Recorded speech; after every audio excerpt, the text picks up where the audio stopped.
Live mula sa GMA Network Center. Ito ang 24 Oras. Kapapasok lang po ng balitang ito, ang inyong nakikita ay ilang file tulad ng mga personal na litrato, bank cards, resibo, transaksyon at iba pa. Ayon sa DICT, bahagi ito ng mga nakuhang files ng Medusa ransomware group mula sa kanilang cyber attack sa PhilHealth. In-upload ng grupo ang mga files pasado alas 4 ngayong hapon, 2 araw matapos mapaso ang deadline para sa hinihingi nilang mahigit 17 milyong piso. Ang kabuang balita, ihatid po namin sa inyo maya-maya lamang. Magandang gabi po, Luzon, Visayas at Mindanao. Madamdaming umaapila ng tulong at hustisya ang mga naulila ng 3 mangingisdang Pinoy na nasawi ng banggain ng kanilang bangka sa West Philippine Sea. Inihahanda na rin ang reklamong isasampa laban sa barkong ayon sa ilang nakaligtas ay hindi naringgan ang pagbusina. Kaya walang habas na naararo ang bangka. Ikinuwento rin ng mga survivor kung paano 24 oras silang walang nakain at nainom habang palutang-lutang sa dagat. Mula po sa Zambales, nakatutok live si Ian Cruz. Ian. Mel, Vicky, Emil, papanagutin ang nakaaksidenteng cargo vessel. Yan ang nais ng mga naulila, gayon din ng mga survivors na mangingisda dito sa Subic, Zambales. Kaya lumawad yung asawa ko dahil yung bahay po namin gusto niya ipagawa. Ang plano niya po kasi pag natapos yung bahay namin, hindi na siya lalaot. 5 anak ang naulila ni Romeo Mexico Jr., isa sa 3 mangingisdang nasawi matapos masalpok ng barko ang kanilang bangka sa dagat, 85 nautical miles mula sa Bajo de Masinloc. May kasunod. Ay, hindi pwede buksan yan eh. Kailan pa namang tanggap na ganito, nakadagdag ang Panawagan ng kanyang asawa, mapanagot ang commercial vessel na hindi man lang anya huminto matapos palubugin ang fishing boat o FBD rin. Sana po managot yung gumawa sa kanila ng ganyan. Kung hindi dahil sa barkong bumangga sa kanila, hindi sila magkakaganyan. Marami na ang nagpaabot ng pakikiramay sa namayapang si Dexter Laudencia na mas kilala sa ngalang Barok, ang kapitan ng fishing boat at yuhi ni Romeo. Pati na sa pinakamatandang tauhan niya, ang 63 anyos sa si Benedicto Olandria. Kwento ng isa sa mga nakaligtas, pinilit daw talaga nilang maisalba ang buhay ng 3 kasama. Yun nga po sir, wala akong nagawa eh. Yun ang mahirap eh. Sabi pa ni Mandy Ann, nasugatan ang mga paa.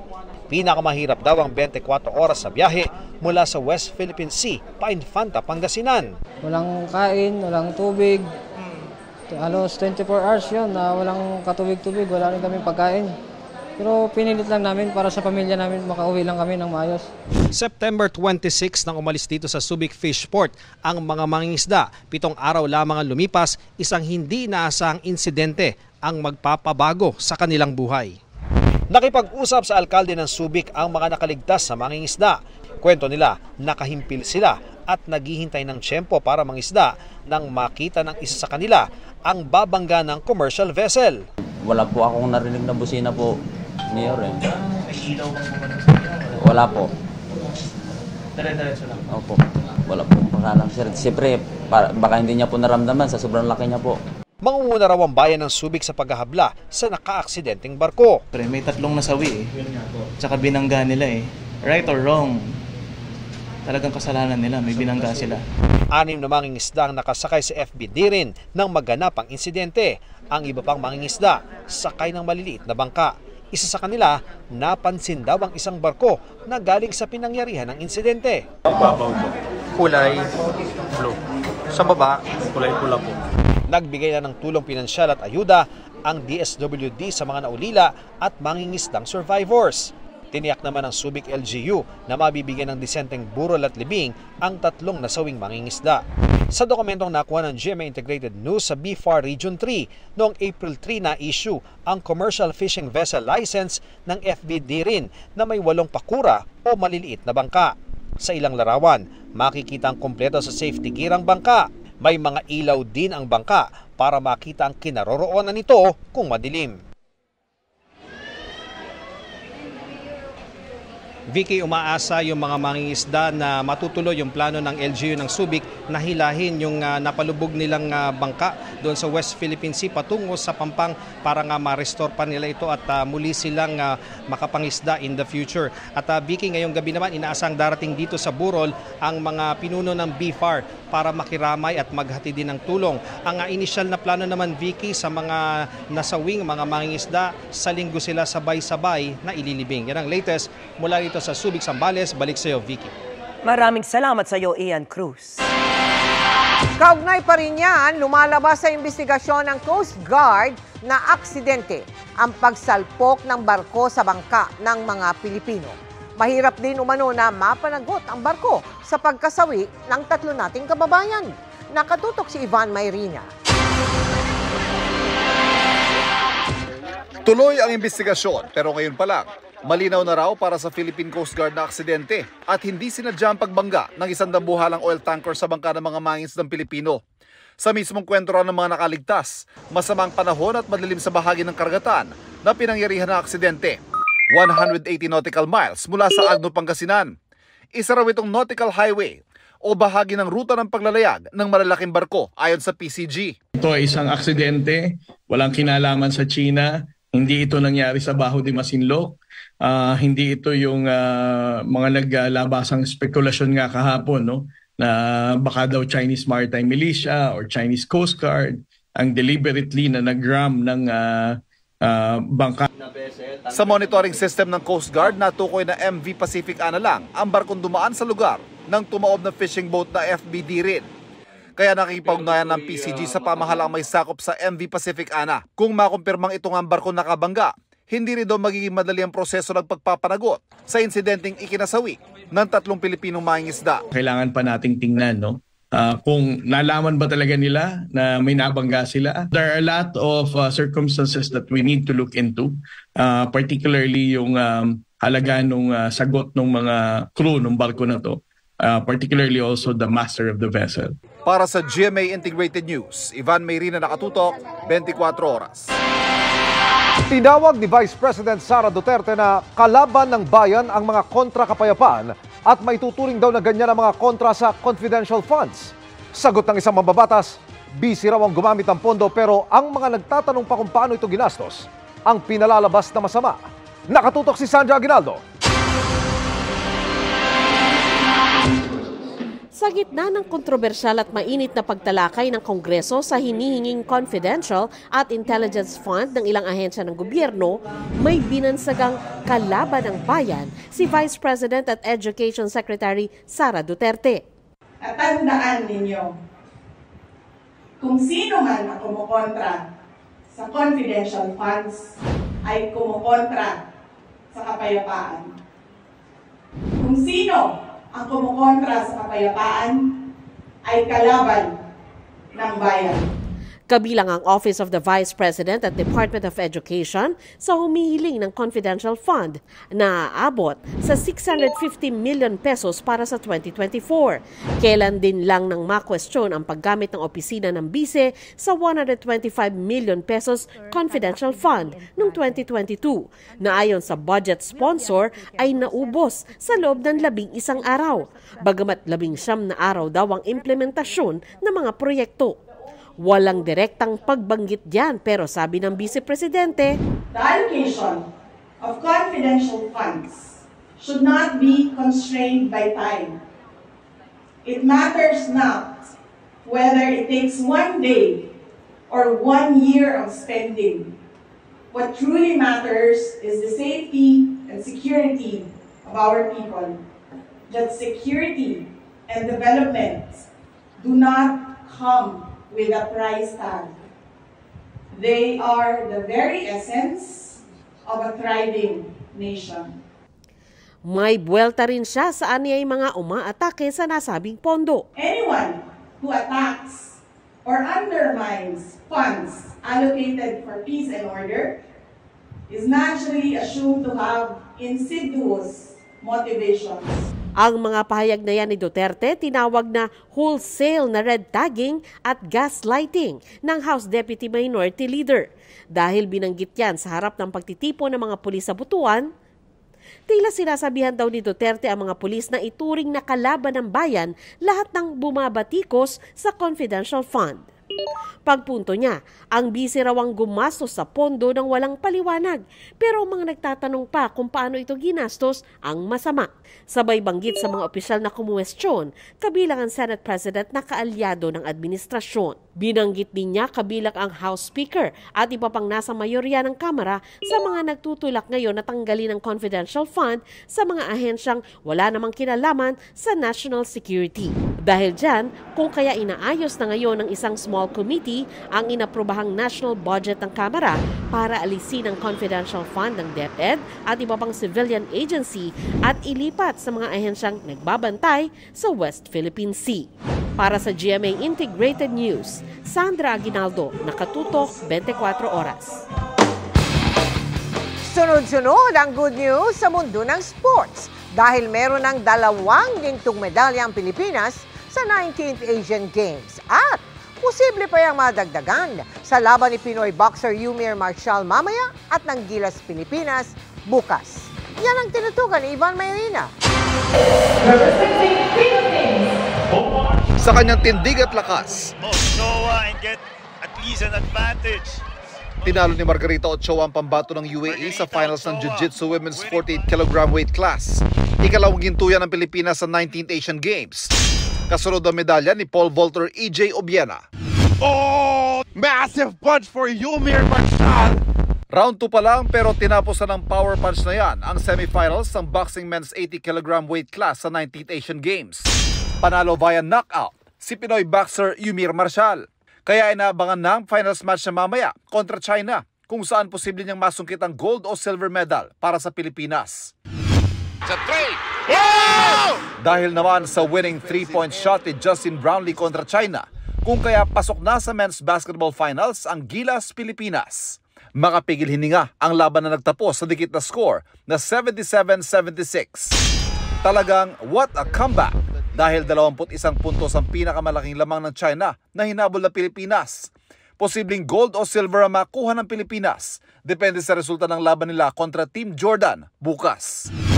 Ika-10 bronze medal naman ang inuwi ni Pinay Karateka Sakura Alforte sa round 2 pool 2 ng women's individual kata. Para sa GMA Integrated News, Ivan Mayrina, nakatutok 24 oras.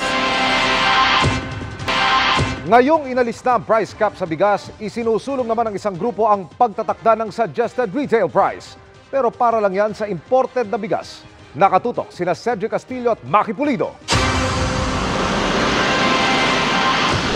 Malaki sana ang matitipid ni Belto Bulto sa ginagasto sa pagsasaka kung may traktor siyang tulad nito na ibinibenta sa AgriLink 2023. Kung kalabaw gagamitin mo, kailangan mo ng 5 kalabaw sa loob ng 1 linggo bago ka makalo ng 1 hektarya. Pero sa halagang 1.3 million pesos, hanggang tingin lang muna ang kaya niya. Benta ka ng 1 hektaryang lupa para makabili ka ng mga makinarya mo. Kung ang magsasakang si Belto, hirap kumita, tiba-tiba raw ang mga rice importer at trader na nagkuntsabahan umano para mahal ibenta ang bigas. Ang well-milled rice na inangkat mula Vietnam halimbawa, dapat daw ibinibenta ng 48 to 50 pesos per kilo sa halip na 60 pesos ayon sa grupong Sinag. Pangako ng rice tarification law na mapababa ang presyo ng bigas sa pag-angkat ng murang bigas. Pero nung nagmahal daw ang local rice, ipinantay ng importers at traders ang presyo ng imported rice. Meron talagang pananadya na itaas yung presyo ng local para ipantay sa imported rice. Para wala na distinction.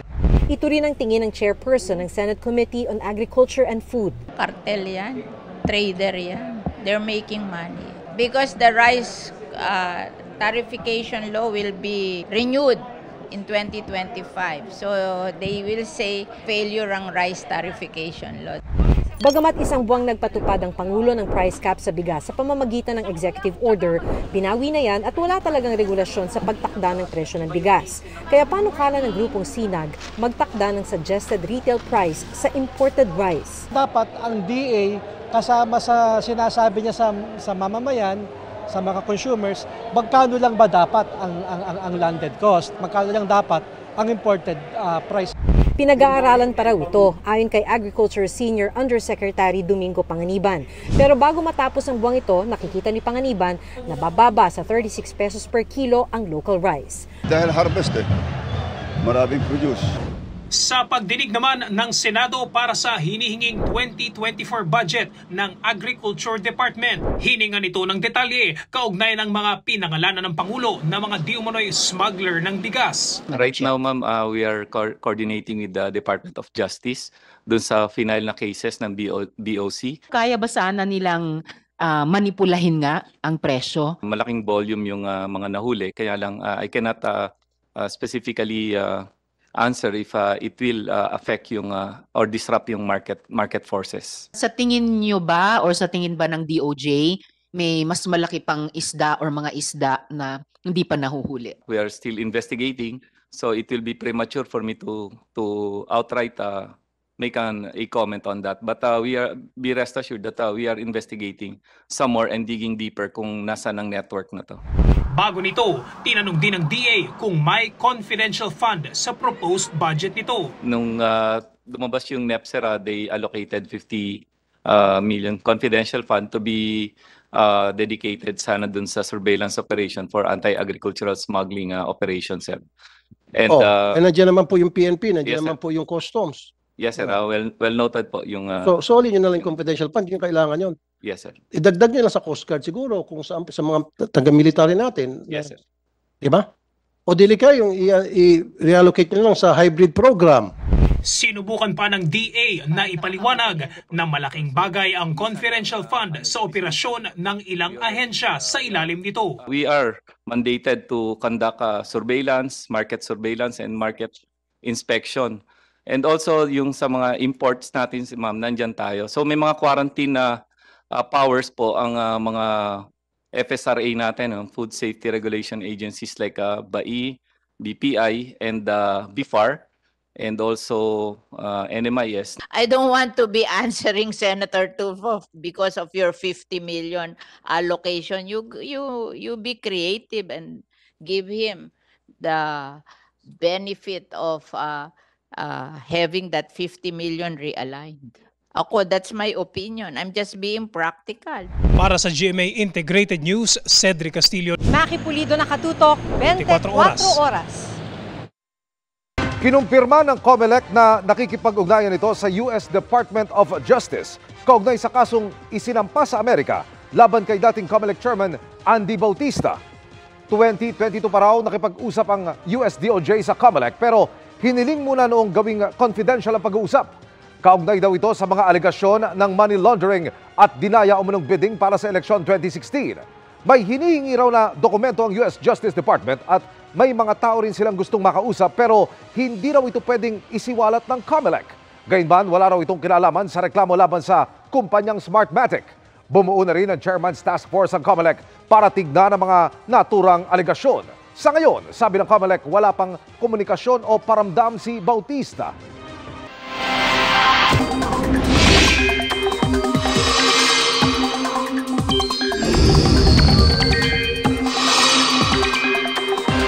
Mga kapuso, maghahatid ng lagay ng panahon ngayong gabi. Isa sa mga weather presenter ng GMA Integrated News Weather Center, walang iba kundi si Katrina Son. Magandang gabi sa iyo, Katrina.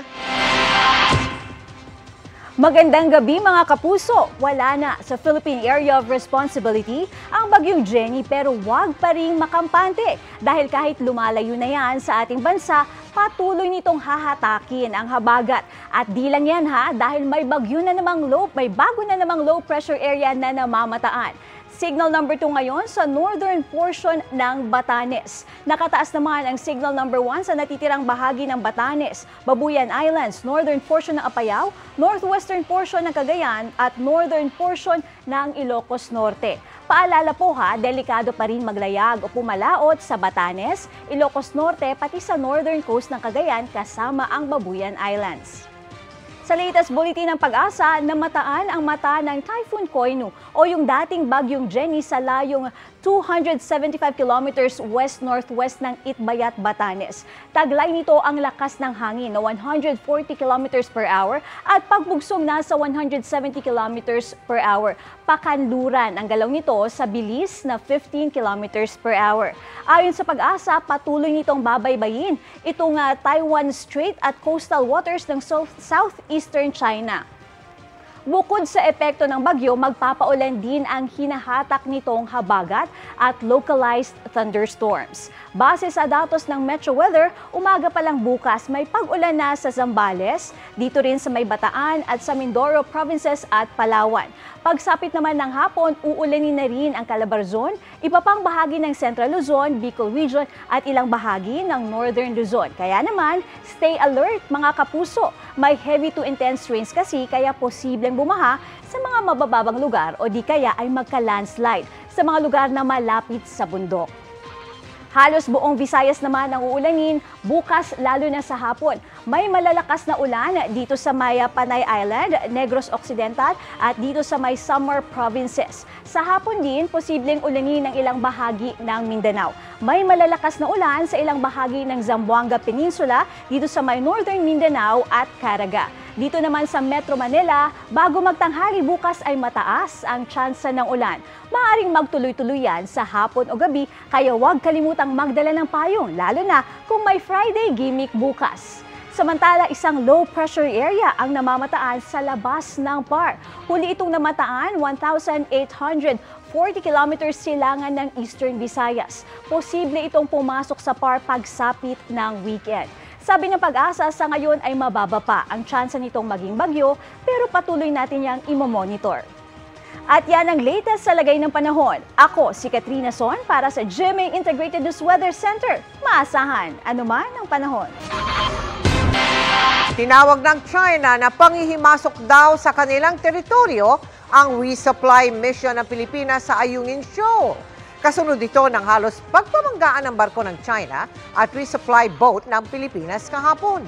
Sabi ng spokesman ng China Coast Guard, walang pahintulot sa Chinese government ang pagpasok ng 2 supply ships at 2 Coast Guard vessels ng Pilipinas. Maigting daw nilang binantayan at epektibong ni-regulate ang mga barko ng Pilipinas na naaayon nila sa batas. Nanindigan din ng China Coast Guard saka na kanila ang Ayungin Shoal. Mariin din nilang tinututulan ang anilay iligal na paghahatid ng Pilipinas ng mga construction material sa nakasadsad na BRP Sierra Madre.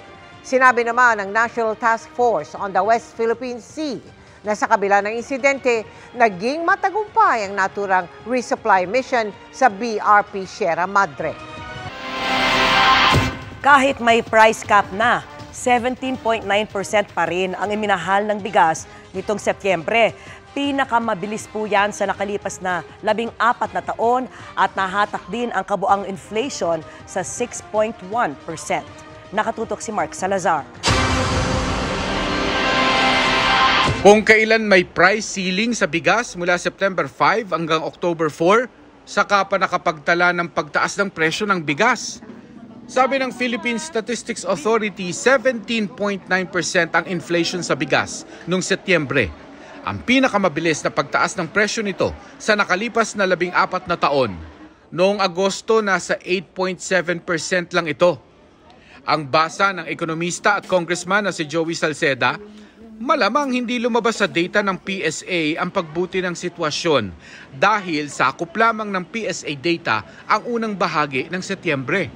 Ang paliwanag naman ng PSA sa napakataas na September rice inflation, marami raw kasing retailers ang hindi agad nakasunod sa price cap. Number of prices collected for regular milled rice, 2,601.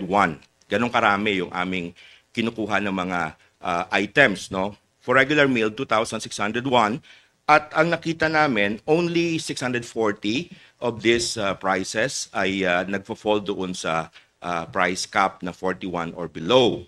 Para naman dun sa wheel-milled rice, ang total number of varieties ang aming tinatrack ay 3,498 at only 687 or mga 20% ay nag-fall doon sa price cap na 45 pesos. Sagot ng rice retailers, Natural na hindi sila makasunod agad sa price cap ng September dahil mag-uubos muna sila ng stock na binili nila ng mataas noong August. Mabigat po yung para sa aming mananinda din dahil kami sakal-sakal na sa liig dito. Kung ano sabihin nila kami susunod na susunod, kaya mabigat.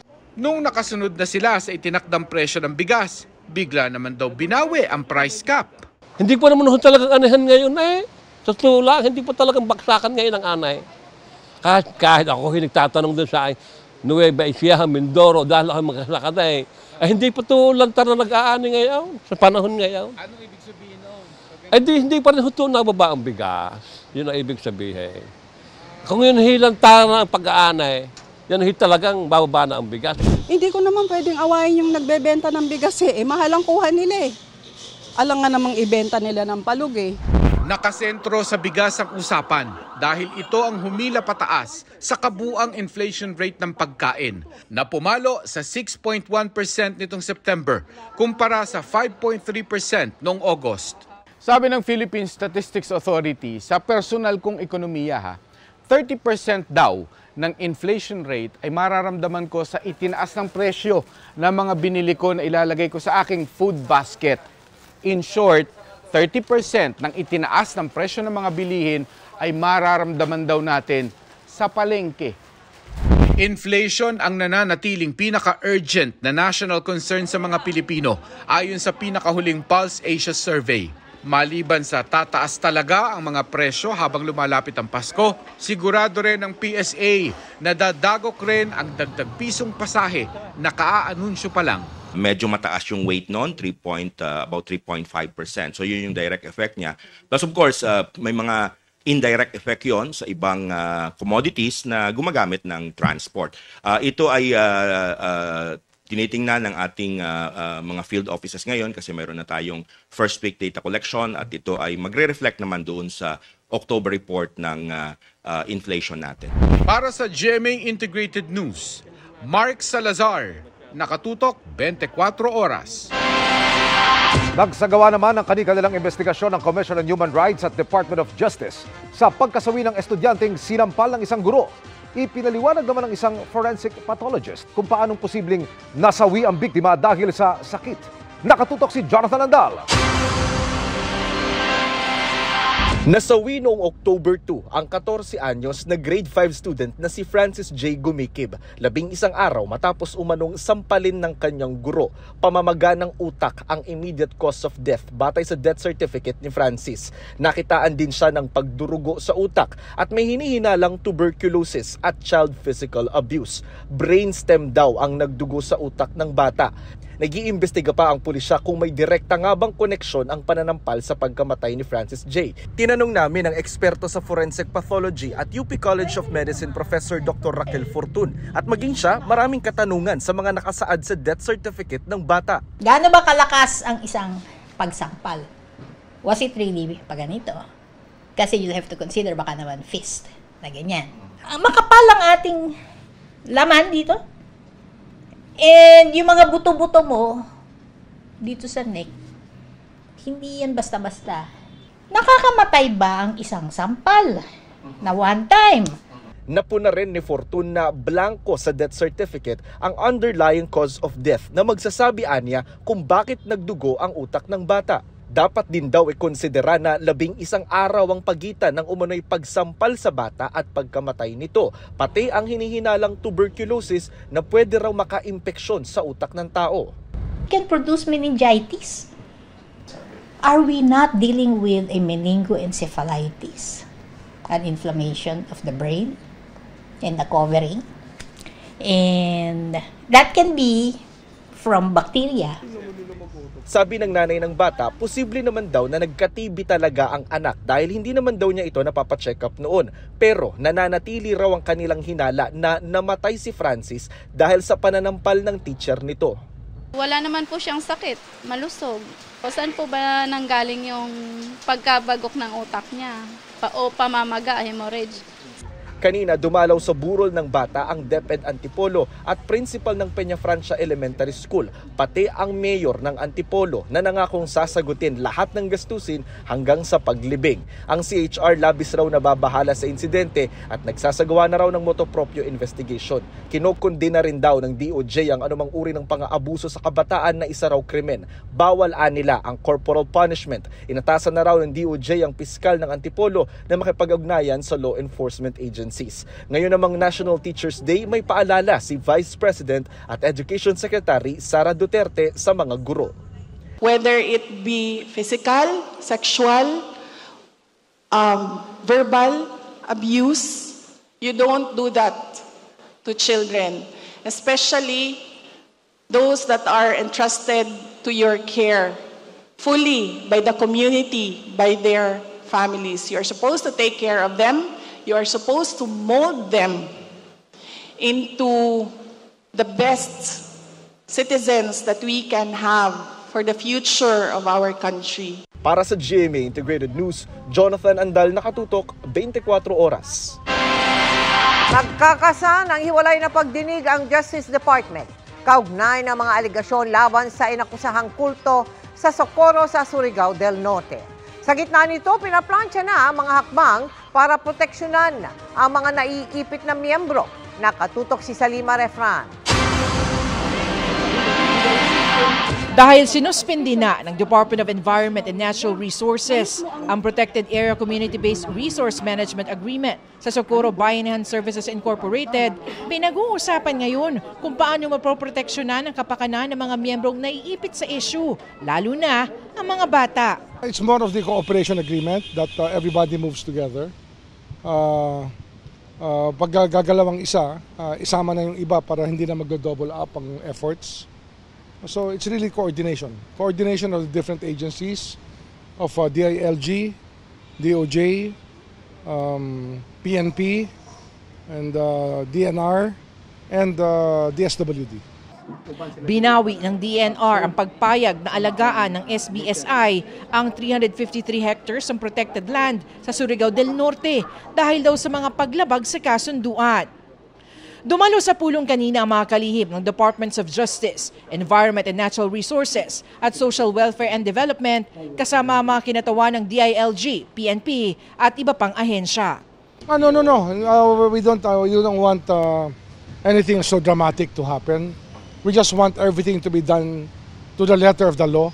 Hindi tayo magko-conclude tapos bilisan na agara na magagawa tayo ng judgment na mali ito, dapat umalis ito. Hindi ganon. We're not doing that. Sa Lunes, inaasahan ang pagdalo ng leader ng grupo na si J. Renz Kilario na tinatawag na Senyor Aguila at iba pang miyembro sa hearing ng panel na binuo ng DOJ. Diringgin dito ang mga alegasyon ng pang-aabuso ng grupo na inakusang isang kulto.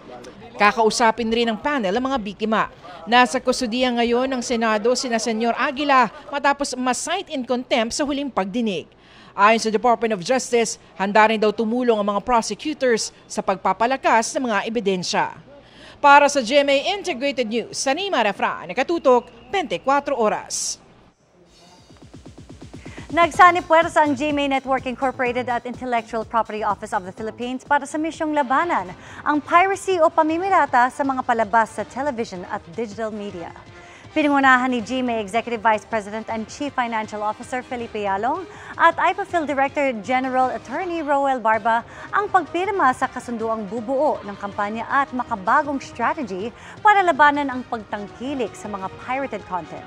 Ani Yalong, buong buo ang suporta ng GMA na makatutulong sa buong industriya para protektahan ang karapatan o intellectual property rights ng isang broadcast network o content creator.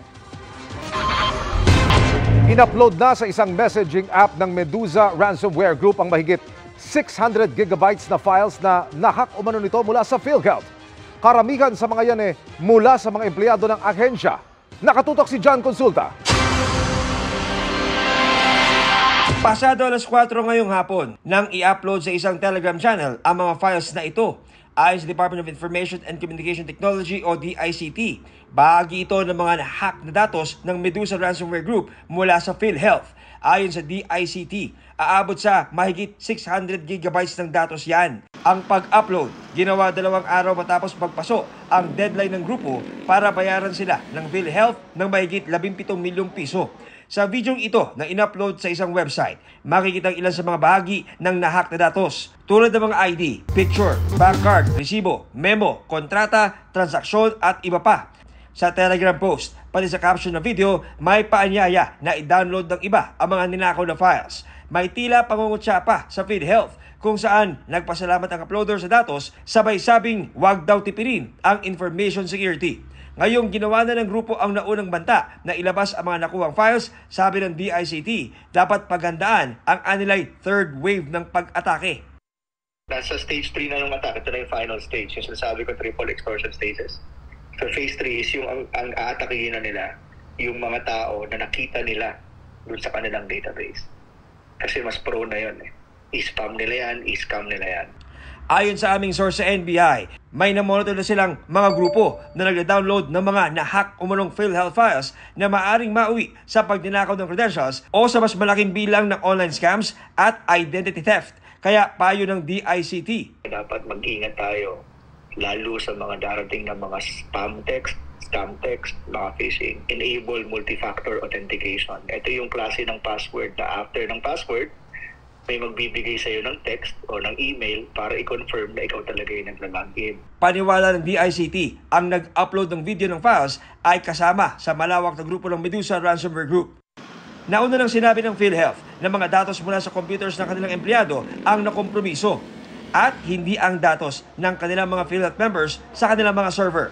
Sabi ngayon ng PhilHealth, dahil karamihan sa mga na-upload na files ay ID at litrato ng ATM cards na may impormasyon ng kanilang mga empleyado, may ipapagawa raw sila sa kanilang mga tauhan para maiwasang mabiktima ng online fraud. Kung magkakaroon po ng ganyang paglalabas ng mga information, is we might also go into that, changing their PINs, changing their passwords, and changing their ATMs if ever necessary. Para sa GMA Integrated News, John Consulta, nakatutok 24 oras.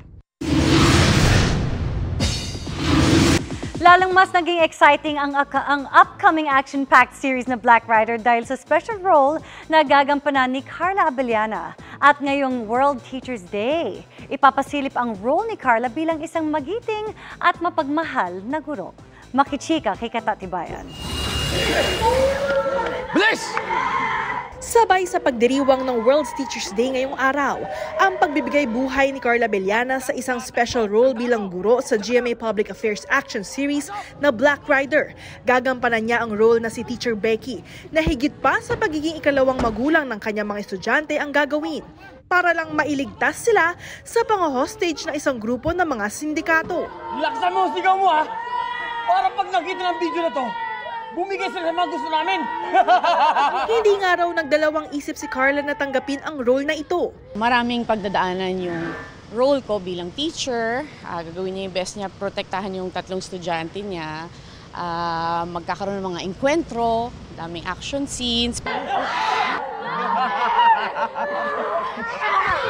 Sa tinding araw na eksena gaya ng sampal, suntok at tadyak, hindi maiwasang magkapasa si Carla. Parte po ng trabaho talaga na magkakaroon ka ng mga bruises or scratches or even injuries.